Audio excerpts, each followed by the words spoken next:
Bistado ang ilang hindi lisensyadong armas sa bahay ng isang lalaking senior citizen sa Baras, Rizal. Paliwanag niya, hindi kanya ang mga armas at ipinatago lang daw ng isang kaibigan. May unang balita, si EJ Gomez. Sa bisa ng search warrant, hinalughog ng pulisya ang bahay ng lalaking senior citizen na gumagawa at nagbebenta umano ng dilisensyadong mga baril sa Baras, Rizal. Naaresto roon ang 67 anyos na target. Yung subject is parang gunsmith. Involved siya sa paggawa ng mga baril. And yung pagbebenta rin ng mga loose firearms. Yung mga baril wala pong lisensya. Nakumpiska sa lalaki ang dalawang 22 caliber revolver at isang M16 rifle. Gayon din ang iba't ibang parte ng loose firearms. Yung kanyang paggawa is yung parang DIY. Wala naman siyang yung mga machine na paggawa ng baril, kundi yung mga do it yourself na dun mismo sa kanyang bahay. Depensa ng lalaki, ang mga nakumpiskang baril ay hinabilin lang ng isang kaibigan ilang oras bago ang nangyaring pag-aresto sa kanya.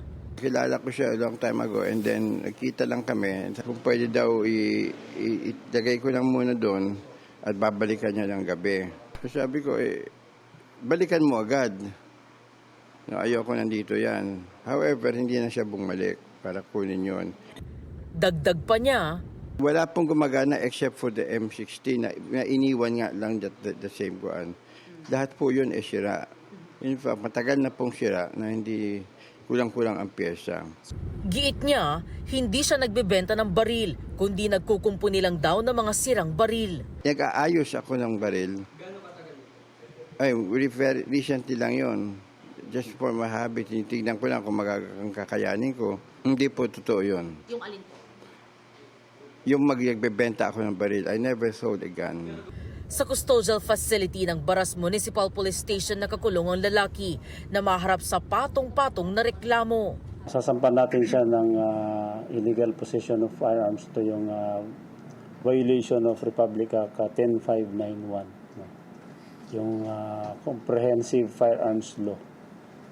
At saka yung violation of the Omnibus Election Code since election period na. Itong unang balita, EJ Gomez para sa GMA Integrated News. Gusto mo bang mauna sa mga balita? Mag-subscribe na sa GMA Integrated News sa YouTube at tumutok sa unang balita.